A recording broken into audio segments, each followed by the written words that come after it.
Okay, so this next unit that we're going to launch into is going to talk about differential equations and slope fields. Now we're skipping the section on differential equations because I think that the section on slope fields makes a little bit more sense to start with. So you can kind of see what we're looking at. So in general, when we've talked about equations, we've talked about functions as equations, right?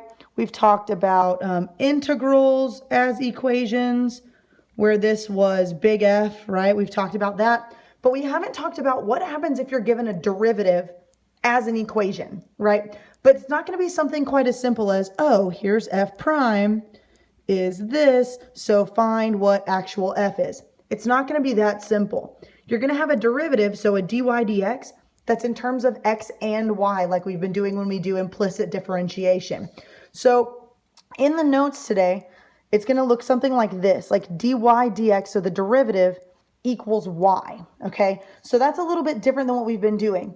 So if you kind of think through what's going to happen, this is going to be a whole group of functions. So what this is, this dy dx, remember that's the slope of the original function.